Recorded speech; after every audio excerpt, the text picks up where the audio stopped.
जय जय जय गिर बरराज किशोरी, जय महेश मुख चंद चकोरी, जय गज बदन सड़ानन माता, जगत जनन दावल दुत गाता।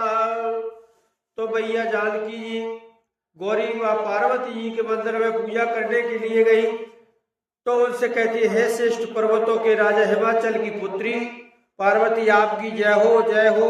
महादेव जी के मुखरूपी चंद्रमा की ओर टकटकी लगाकर देखने वाली चकोर आपकी जय हो। हाथी के मुख वाले गणेश जी, 6 मुख वाले स्वामी कार्तिक जी की माता जगत जननी है बिजली की श्री कांति शरीर वाली आपकी जय हो। ऐसा जो है मां जानकी जो है मंदिर में जो है याचना कर रही है।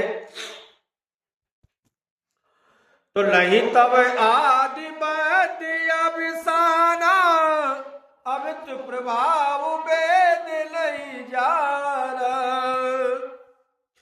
भव भव विभव परा बब कारल, विश्व विमोहन सबस विहारन।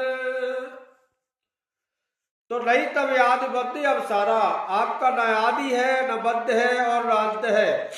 आपके असीम प्रभाव को वेद भी और नहीं जानते। आप संसार को उत्पन्न करने वाली, पालन करने वाली, नाश करने वाली है, विश्व को मोहित करने वाली है और स्वतंत्र रूप से विहार करने वाली है।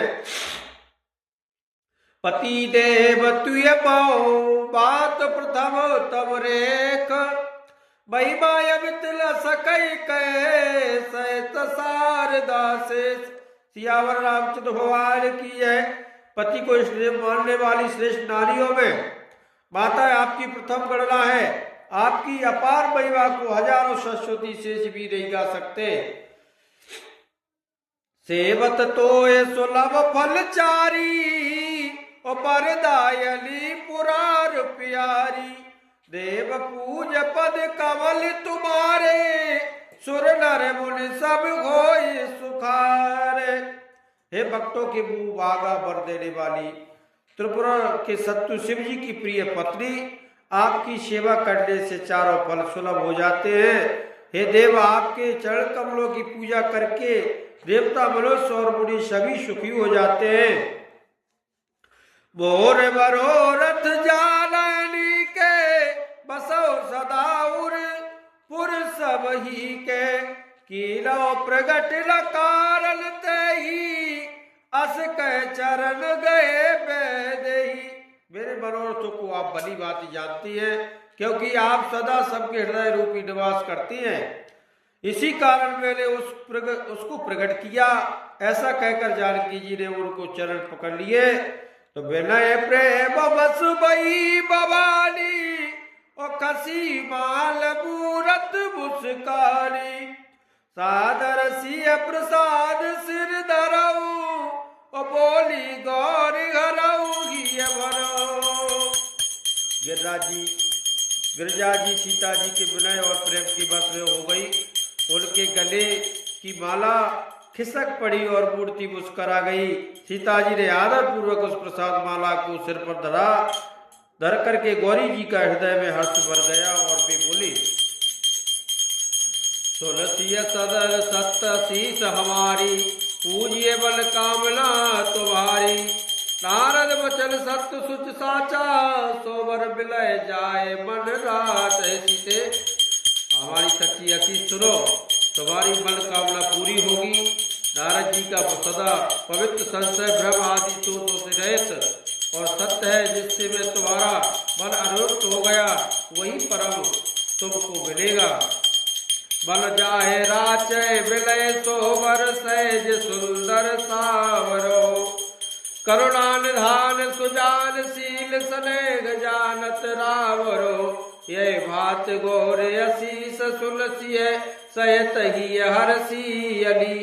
तुलसी भवानी पूज पुल पुल, उदत मन मंदिर चली जान गौर अनुकूल।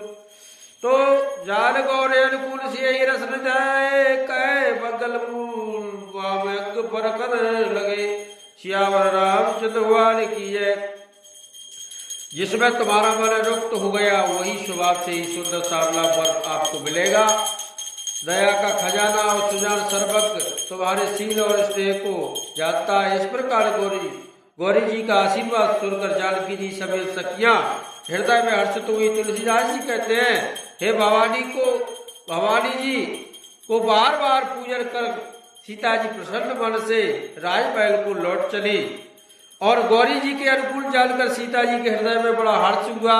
वह कहा नहीं जा सकता। यह सुंदर मंगलों के मूल उनके बाएं अंग भड़कने लगे। हृदय सराय सीलो नाई और समीप गमने दो भाई। राम कहा सब कौशक पाई सरल स्वभाव अछुअत चल नाई। हृदय में सीता जी के सौंदर्य की सराहना करते हुए दोनों भाई गुरु जी के पास गए। श्री रामचंद्र जी के विश्वामित्र जी से सब कुछ कह दिया क्योंकि उनका सरल स्वभाव है, छल तो उन्हें छूता भी नहीं है। सुबल पाए बोल पूजा कीरी पुनः आशीष दो भाई नदीरी। सुफल मनोरथ होए तुम्हारे राम लखन सुन भये सुखारे। फूल पाकर मुनि ने पूजा करी, फिर दोनों भाइयों को आशीर्वाद दिया कि तुम्हारे मनोरथ सफल हो। सुनकर श्री राम लक्ष्मण जी खुशी हुए। कर पूजन कर भोजन मुनि बरि विज्ञानी लगे कहन कछु कथा पुरानी। विगत दिवस गुरु आय सुपाई सद्या करण चले दो भाई। श्रेष्ठ विज्ञान मुनि विश्वामित्र जी भोजन करके कुछ प्राचीन कथा कहने लगे। इतने दिन बीत गया और गुरु की आज्ञा पाकर दोनों भाई संध्या वंदन के लिए चले।